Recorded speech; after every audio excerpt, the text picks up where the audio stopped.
The Louisiana delegation, all of our state representatives, senators? North Louisiana delegation. North Louisiana, right. Monroe, Mm-hmm. Shreveport, and all points in between. Okay. The big topic, obviously, was LSU Med School, University Health, etc. Tell us how the meeting went, A. Did not go well. It was heated. It was contentious. There were no details shared with us by the governor or by Jay Darden in terms of what they intend to share today with the folks from BRF. There were lots of thoughts and opinions and perspectives shared, and the governor's position is that we're going to present this proposal to BRF tomorrow, and we have an expectation that they will accept it with no further explanation of how it is that we managed to work our way around and through all of the issues and the problems that have been detailed so far. Is that a take it or leave it offer, kind of? Is that the way you took it? Their answer is that we'll cross that bridge when we get to it, but you can't do anything except believe that that's apparently the posture that they're in. At this point, I think the thing for us to do is to actually wait until we get the full details of what that offer actually is. Have the Biomedical Research Foundation folks actually have a chance to be able to process it and digest it, show and illustrate in detail what concerns they have with it. Now, certainly I'm hoping for a miracle. I'm hoping that maybe the governor has managed to be able to see this as an actual dialogue, has factored in because they state that they've met with both sides and have heard them present their concerns and their issues. And that they have adjusted what they're going to be proposing accordingly. But we've got no indication of exactly what that means. And so until we actually see what's on paper, what's there, and know where the gaps are with regard to BRF's ability to be able to perform, then we really don't know exactly what we're going to be responding to. In the big scheme of things, and we probably have to dumb this down because you're talking to me, it's a funding problem. That's what we're talking about, right? That's correct.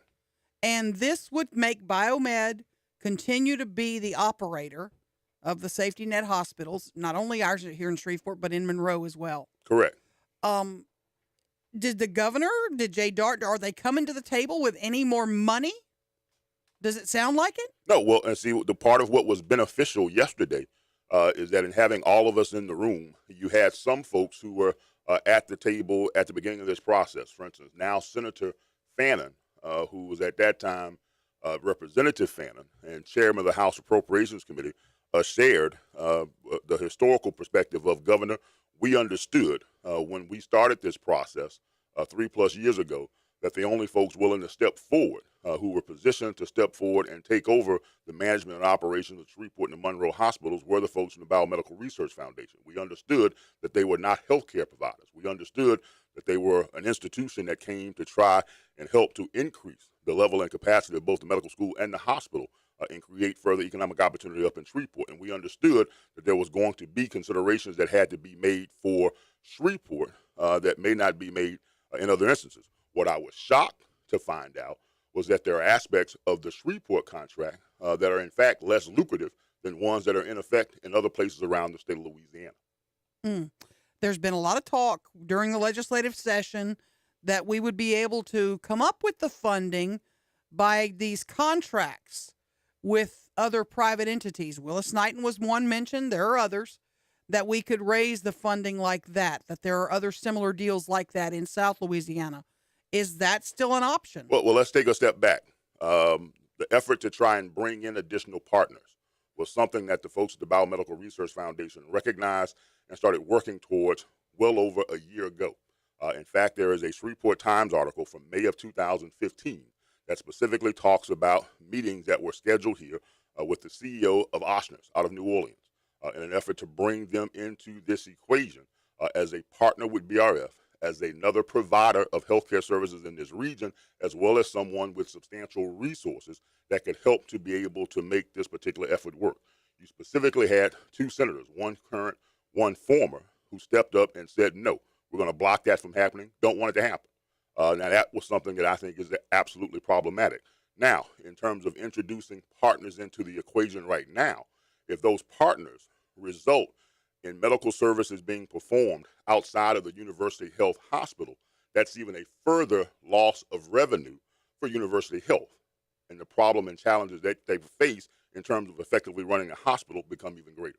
We need to keep the LSU Med School in Shreveport as a viable med school, and we're teetering on maybe not having it here. Is that accurate? Well, I think what you had is an effort, an organized effort, apparently at this point, after 2 days worth of meetings on the part of the LSU leadership to undermine this partnership, to do apparently just about anything that they can to ensure that it does not work. And I think you can look at an indication of that to more than a year ago when they filed a lawsuit only a year plus into this relationship seeking to sever the partnership. That particular lawsuit went to court, and the judge threw it out based upon the fact that once all arguments were made, he said that the folks from LSU have not engaged in good faith negotiations to try and resolve the issues surrounding the disputes at hand. And so a clear indication that there's no inclination on the part of the LSU folks to put themselves in a posture to work towards trying to make this happen. The real sad part of this is that it's all happening with an organization, a group. The Biomedical Research Foundation was founded in the aftermath of the oil bust of the 1980s, when leaders in this community realized that we don't need to have a one-dimensional economy anymore. They looked at the assets that we had in place at the time. You had the hospital, the old Confederate Memorial, as it was called at that time, and you had a medical school. Mm-hmm. Now, if you could manage to add a research component to that, you'd have a full-fledged academic medical center that could not only train doctors, who could also have a hospital and a teaching hospital, but also introduce research into that, create additional opportunities for job creation and wealth creation, and grow this as a real substantial portion of our economy.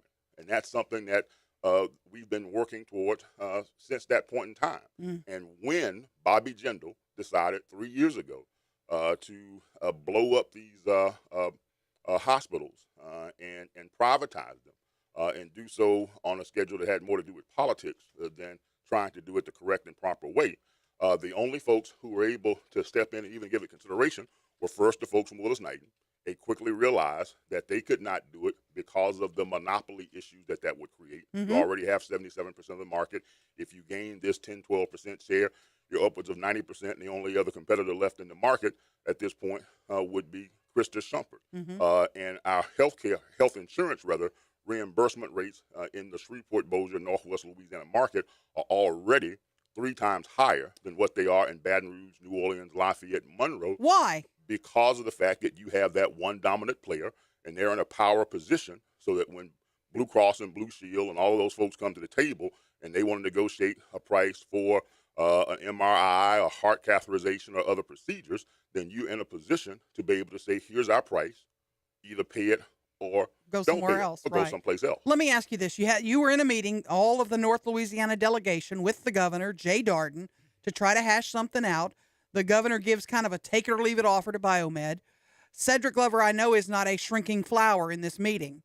I know you spoke up and you're fighting for the med school, etc. You wave your magic wand. How does Cedric Glover solve this problem? Well, you need leadership from the governor. You need someone who's in a position to be able to bring these parties to the table. Because what you end up with, we meet with the folks from the Biomedical Research Foundation, and they say, this is our position. They give you one set of facts. You meet with the folks from the LSU Medical School, as we did on Tuesday, and they give you their set of facts. And all of those obviously conflict, Mm-hmm. but they're all in separate rooms at separate times. And you don't have the ability to be able to have fair arbiters in the room who are subject matter experts and who can help you synthesize and whittle down the truth. Essentially, that old adage, you got his side, their side, and the truth. And the person who is best positioned and empowered to be able to help make that happen is the governor. Are we moving in that direction where we're going to get them all to the table? Well, that's what we're hoping would have happened. But it appears as if you had Jay Darden, who's been talking with the LSU folks, and then he talks with the BRF folks, and then they take whatever it is they do on the 4th floor of the Capitol, and they've come up with what proposal they're going to present today to the BRF folks with the adage, as we were told, take it or leave it. And the question becomes, what happens if what they present is not workable and can't be done? then that creates, I guess, one of a couple of scenarios. Maybe they end up trying to use this crisis as a means for trying to address the monopoly issues involving Willis Knighton, and that crisis would be a reason to bring them into this equation, which I don't think is a good thing, because that creates a scenario where you end up with a single provider with upwards of 90% of this market, which is not a good thing. We need competition in this healthcare market. We don't want to live in a one hospital town. The other solution offered would be the formation of some other nonprofit to step in and to operate the hospital. Well, if the question is that Biomedical Research Foundation doesn't have sufficient resources right now to be able to make this process work, when they already have resources that they get from a millage, they've been able to bring some monies to the table, but they're not a healthcare provider. If we're going to start up just a from scratch nonprofit group that's going to come in and take over management that has, at this point, no known source of monies or revenues, how is that going to make this situation any better? The question I keep hearing out on the street is it's not just a money problem, but it's also an expertise, a management issue. Is that true? What's your opinion on that? I think it's a leadership issue. As I said, I think right now that old adage of Rahm Emanuel, never let a good crisis go to waste. One of the things I was told yesterday as I was leaving the Capitol by an old political observer in the state of Louisiana, I heard it got pretty heated up in the 4th floor today. I said, yeah, yes, it did. He said, well, here's what I want to leave with you. I said, what makes you think, I said, the folks who run LSU don't even care about North Baton Rouge. What makes you think they care anything about North Louisiana? Does the governor care at all? Or has he checked out? Or is he abdicating to Jay Darden? I think the governor finds himself in a situation that any of us who stepped in from a legislative side of an equation to being the person who's the singular executive, and you see just how big and how wide and how expansive all the issues and challenges that you have to deal with.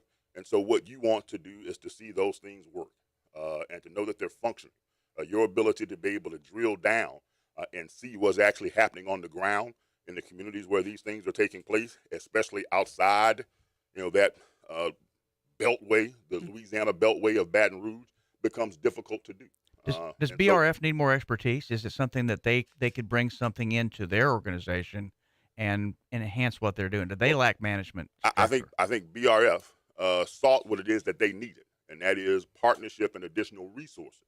And they reached out, I thought, in a very appropriate fashion and sought the highest rated healthcare provider in the state of Louisiana, one of the highest rated in the nation, and that was Ochsner's, and said, look, let's see if we can't figure out how to partner up in this effort and bring additional resources and competition into this market.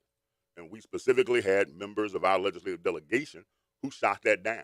Now, the reason given yesterday by one of the folks who did that is that Ochsner's has a relationship with a medical school over in Australia. We don't want them bringing their residents all the way from Australia into Louisiana. We'd rather have Louisiana residents doing that. Now, that's one of the most specious, ridiculous ideas I've ever heard of. Would that be from State Senator Greg Tarver? Well, I'll let him respond